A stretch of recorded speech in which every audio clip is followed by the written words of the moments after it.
সম্মানিত মায়েরা, বোনেরা, আমার ভাইয়েরা, আমার পাশে যারা উপবিষ্ট আছেন এবং আজকের সবার সম্মানিত সভাপতি, সবাইকে আসসালামু আলাইকুম। আমরা নির্বাচন নিয়ে আজকে অনেক কথা হলো, অনেকেই অনেক কথা বলেছেন, আমার সম্পর্কেও বলেছেন। আমি আর খুব বেশি সম্ভাবনা আমার সম্পর্কে বলতে চাই না, আমি আসলে আপনাদের সম্পর্কে বলতে চাই। আপনারা এই আদর্শ গ্রামের সদস্য। আদর্শ গ্রাম যখন সরকার তৈরি করে বা গঠন করে তখন এর আদর্শ গ্রামের কিন্তু একটা ইস্তেহার আছে। আদর্শ গ্রাম কিভাবে পরিচালিত হবে, আদর্শ গ্রামে কি কি সুবিধা থাকবে, আদর্শ গ্রামে কি কি করা যাবে না, তা কি আপনারা জানেন কিনা আমি জানি না। আমি আপনাদেরকে একটু বলি। আদর্শ গ্রামে শিক্ষা ব্যবস্থা থাকতে হবে, এটা সরকারিভাবে বাধ্যতামূলক। আদর্শ গ্রামে আপনাদের সুপেয় পানির ব্যবস্থা করতে হবে, বিশুদ্ধ পানির ব্যবস্থা করতে হবে, এটা বাধ্যতামূলক। আদর্শ গ্রামে আপনাদের চিকিৎসা থাকতে হবে, এটা বাধ্যতামূলক। আদর্শ গ্রামে আপনাদের ইন্টারনেট ব্যবস্থা থাকতে হবে, এটা বাধ্যতামূলক। এগুলো কি আছে কিনা আমি জানি না। আছে কি আমি যেগুলো বললাম? এইগুলো কিন্তু আপনাদের অধিকার। আর এই অধিকার যদি পেতে চান তাহলে কিন্তু আপনাদের সোচ্চার হতে হবে, আপনাকে বলতে হবে যে আমরা এই জিনিসগুলো পাচ্ছি না। আরো অনেক আছে, আমি সবগুলো বলতে পারতেছি না, যা আপনারা মানে নাগরিক অধিকার হিসেবে এইগুলো পেতে আপনারা একেবারে মানে নিজেদের অধিকার হিসেবে আপনারা পাবেন। এটা কারোর করুণা না, সেই অধিকার থেকে আমরা বঞ্চিত হচ্ছি। এটা বছরের পর বছর। আপনার সন্তান শিক্ষিত হবে, এটা আপনার অধিকার, এটা আপনার নাগরিক অধিকার। আমার যে কাজ আসলে এইগুলো নিয়েই কাজ। অনেকে বলছেন যে কেউ আসে নাই, কে আসবে না আসবে সেটা আমি জানি না। আমার মনে হয় সবারই আসা উচিত, কারণ তারা নির্বাচন করবে, তারা প্রতিশ্রুতি দিবে।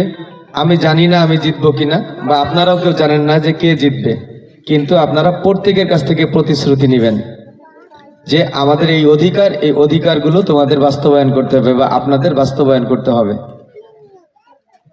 আমি টেলিফোন মার্কা থেকে আসছি, আমাদের সবার মার্কা টেলিফোন। আমি আপনাদের কথা দিচ্ছি যে আদর্শ গ্রামের যে আপনারা যেগুলো অধিকার রাখেন, যে কাজগুলো আমাদের সরকার বলে গেছে করতে হবে আদর্শ গ্রামের জন্য, সেই কাজগুলো ইনশাল্লাহ অবশ্যই হবে। আপনাদের সন্তান সুশিক্ষায় শিক্ষিত হবে, আপনাদের সন্তান তার চিকিৎসা পাবে, আপনাদের সন্তান ঘরে বসে ইন্টারনেট ব্যবহার করে তার শিক্ষা অর্জন করতে পারবে। আপনারা জানেন সবাই, ভোট কিন্তু নাগরিক অধিকার এবং এটা দায়িত্বের মধ্যে পড়ে আপনাদের। আমরা অনেক সময় কি করি, আমরা ভোট দিতে যাই না। আপনারা চিন্তা করেন ভোটের মাধ্যমে আসলে আমাদের কোনো কিছুর পরিবর্তন হবে না, আমাদের ভাগ্যের পরিবর্তন হবে না, এটা ঠিক না। আপনারা যখন ভোট দিবেন তখন আপনার ভোটে আমি জিতব। আপনি একটা ভোট দিয়ে আমাকে জিতিয়ে দিয়েছেন, আমাকে একটা দায়িত্ব দিলেন, সেই দায়িত্ব আমার পালন করা উচিত। আপনারা যদি ভোট দিতে না যান, কেউ না কেউ কিন্তু নির্বাচিত হয়েই যাবে।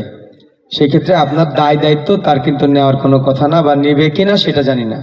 কিন্তু আপনি যখন আমাকে ভোট দিবেন, এটা আপনারও যেমন নৈতিক দায়িত্ব আমাকে ভোট দেওয়া, আর আমার নৈতিক দায়িত্ব আপনাদের যে কাজগুলো, আপনারা যে অধিকার পান, আপনারা যে নাগরিক অধিকার, সেই অধিকারগুলো নিশ্চিত করা। আমি বিশ্বাস করি আপনারা এই ভুল করবেন না। আপনারা সবাই 12 তারিখে টেলিফোন মার্কায় ভোট দিতে যাবেন, এবং আমি আবারও কথা দিচ্ছি আপনাদের যে নাগরিক অধিকারগুলো আছে সব কিছু পাবেন। আপনারা অনেকে বলছেন মসজিদের কথা। আমি মসজিদের আগে তো দেখলাম যে রাস্তা দিয়ে হাঁটি আসা যায় না। এই রাস্তাটাও খুবই জরুরি, এই রাস্তাটা করতে হবে। আপনারা মসজিদ তো এটা আমাদের আসলে মুসলমানদের নৈতিক দায়িত্বের ভিতরে পড়ে। এটা আমরা যখন করি, এটা সব সময়, এটা আমি ব্যক্তিগত আমার তহবিল থেকে আমি করি, এটা আমার রাষ্ট্রীয় তহবিল লাগবে না ইনশাল্লাহ। আর এই রাস্তাগুলো তৈরি করতে গেলে তো রাষ্ট্রীয় তহবিল লাগবে। আর সেই ক্ষেত্রে আপনারা নির্বাচিত করে যদি আমাকে সংসদে যেতে না দেন, সুযোগ না দেন, তাহলে তো আমি করতে পারবো না। কারণ রাস্তা তো অনেক খরচের ব্যাপার, আর আমি তো এত টাকা হয়তো দিতে পারবো না আপনাদের। আপনারা যদি নিজেদের খরচে রাস্তা তৈরি করতেন, যে না আমার নিজের খরচে রাস্তা তৈরি হচ্ছে, আমার 2 লক্ষ টাকা খরচ হচ্ছে, ভাই আপনি আমার 20,000 বা 25,000 টাকা দেন, আমি দিতে পারবো। কিন্তু একেবারে সম্পূর্ণ তো আমার দ্বারা সম্ভব না। সেই ক্ষেত্রে কি করতে হবে, আমাদের সংসদে যেতে হবে। আমি যদি সংসদে যেতে পারি আপনাদের এই দুঃখ কষ্ট নিয়ে কথা বলতে পারবো। এর সবচেয়ে বড় যে মূল, সেটা আসলে আমাদের অর্থনৈতিক মুক্তি লাভ করতে হবে।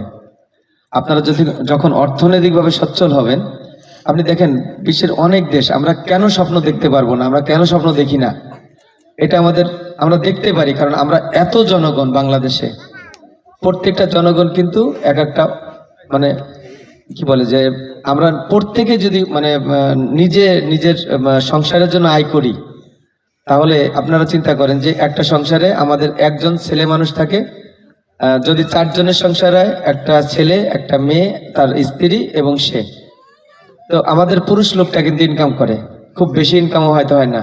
সেই ক্ষেত্রে যদি মহিলারও ইনকাম করতে পারে ঘরে বসে, তাহলে আরো ভালো হয় না? সেই সুযোগ কিন্তু আছে। টেকনোলজির যুগ এখন, আপনি ঘরে বসে, এই যে আমার ভাই মোবাইলটা সামনে রেখে দিয়েছে, ভিডিও করতেছে, এতেও কিন্তু ইনকাম হয়, জানেন কিনা আপনারা, জানি না। তো এই ইনকামগুলো কিন্তু ঘরে বসেও করা যায়। আপনারা আপনারা অনেকে রান্না করেন, রান্নার ভিডিও দিবেন, ভিডিও মানুষকে দিবেন, ভিডিও যত মানুষ দেখবেন যে ওইখান থেকে ইনকাম হচ্ছে। এগুলো আসলে শিখার আছে। যেহেতু সমস্ত দুনিয়া আধুনিক হয়ে যাচ্ছে, আমরা কেন এত পিছনে থাকবো? আমাদের যোগ্যতা আছে। আপনাদের ছেলেমেয়েরা যখন পড়াশোনা করবে, তখন সে আপনাকে শিখাবে যে মা তুমি এটা করতে পারো, বাবা তুমি এটা করতে পারো, ঘরে বসে করলে এটা হয়ে যাবে। তা আমরা সেই জায়গাটায় থাকি। আমরা সবাই অর্থনৈতিক মুক্তির জন্য কাজ করব। আমরা সবাই আমার এই যে সাংবাদিক ভাই বলেছেন যে আপনাদের অধিকার, আপনারা কাকে ভোট দিবেন সেটা আপনার নৈতিক দায়িত্ব। আপনাদের সাথে যদি কেউ আসে, আবার তার যদি মনে হয় সে আপনাদের দায়িত্ব আরো ভালোভাবে নিতে পারবে, আমার কোনো দুঃখ নাই, আপনি তাকে ভোট দিবেন। আর যদি মনে হয় যে আমার পাশের গ্রামের ছেলে, আমার ভাই, আমার চাচা, এই মাটির সন্তান, আমি ডাক দিলে তাকে পাবো, আমি হেঁটে গেলে তাকে দেখতে পাবো, কথা বলতে পারবো, তাহলে আপনারা টেলিফোন মার্কায় ভোট দিয়ে আপনাদের পাশে থাকার সুযোগ করে দিতে হবে। আমি আপনাদের পাশে থাকতে চাই, আপনাদের কাছে থাকতে চাই। আপনাদের সবার মঙ্গল কামনা করছি, সবার সুস্বাস্থ্য কামনা করছি। সবাই ভালো থাকবেন। আসসালামু আলাইকুম।